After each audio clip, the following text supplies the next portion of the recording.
দুপুরে মাঠে যাওয়ার পরেই মাথায় হাত কৃষকের। সর্ষে ঝরানোর জন্য মাঠে কেটে রাখা ছিল সর্ষে গাছ। রাতের অন্ধকারে দুষ্কৃতীদের লাগিয়ে যাওয়া আগুনে ভস্মীভূত সমস্ত কাটা ফসল। এই ঘটনায় কান্নায় ভেঙে পড়েছেন জমির মালিক কাসেদ আলী শেখ। তার বাড়ি হরিহরপাড়া থানার কাজীপাড়ায়। খবর পেয়ে ঘটনাস্থলে পৌঁছয় পুলিশ। কে বা কারা কী কারণে আগুন লাগিয়েছে পুরো ঘটনা তদন্ত শুরু করেছে পুলিশ। মানসিক স্বাস্থ্যের জন্য সবার আগে যে নামটি মনে ভেসে ওঠে সুস্থ মনের ঠিকানা মনোবীক্ষণ। যোগাযোগ নাম্বার 7477799513। আমি হাড়ের অসুখে পড়ে আছি, আমি কিছু পাচ্ছি না।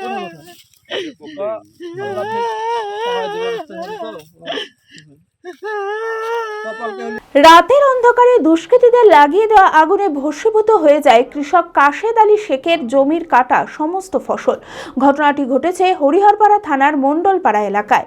দুপুরে নিজের মাঠে সর্ষে দেখতে গিয়ে দেখেন দুষ্কৃতীরা রাতের অন্ধকারে আগুন লাগিয়ে পুড়িয়ে দিয়েছে কেটে রাখা সমস্ত সর্ষে গাছ। এই ঘটনায় কান্নায় ভেঙে পড়েছেন জমির ওই দুস্থ কৃষক। তিনি সরকারের কাছে সাহায্যের আবেদন জানিয়েছেন। আমি রায় মারতে এসেছি, এসে দেখছি আমার রায় আগুন ধরে পড়ে দিয়েছে। আমি গাড়ি বলে আসলাম, বস্তা মস্তা নিয়ে আসলাম, কালকে জোড়ো করে দেখেছি। আজকে মারতে এসেছি সকালে, এসে দেখছি আমার রায় পড়ে দিয়েছে রাত্রে অন্ধকারে। এখন পাশে সবারই কাল রায় মেরেছে, এখন রাত্রি পড়েছে। এবং কে যে পড়েছে না পড়েছে কোনো আন্দাজে তো বুঝতে পারছে না কিছু। আমি দেখিনি যেহেতু, আমি চাইছি যে সরকার যদি কোনো রকম কোনো সাহায্য আর্থিক দেয় তো রায় মানে এইটুকুই রায়। এই ঘটনায় পরিবারের এক সদস্য আজিজুর রহমান বলেন, যারা এই কাজ করেছে তাদের উপযুক্ত শাস্তির ব্যবস্থা করা হোক। রায় পুড়ে মানে আগুন দিয়ে দিয়েছে, রাত্রেকে আগুন দিয়ে রায়টাকে পুড়িয়ে দিয়েছে। তো এখানে এসে দেখছি তো এই তো দেখতে পাচ্ছেন পুরোটাই কি ধুলো সাত করে দিয়েছে, একবারে ছাই সব লোড করে দিয়েছে পুরানো। এখানে আশেপাশে কোনো জায়গায় আগুন দেওয়া নাই।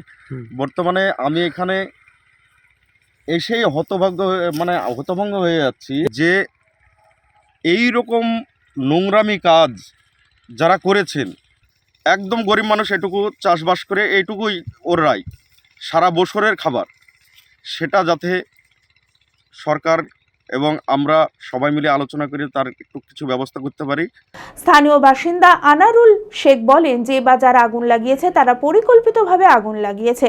ঘটনার খবর পেয়ে ঘটনাস্থলে পৌঁছায় পুলিশ গোটা ঘটনার তদন্ত শুরু করেছে।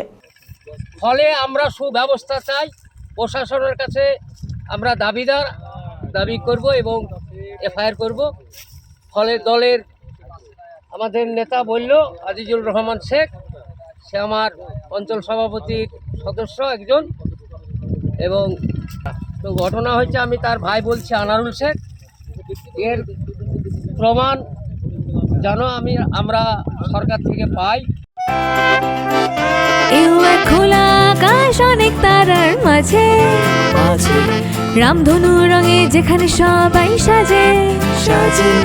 নামি হোক কিংবা দামি পেয়ে যাবে সব রকমই, ছোট হোক কিংবা বড় কেনাকাটা হোক আরো নতুন ফ্যাশনে নতুন tradition, Libas family store. Libas family store.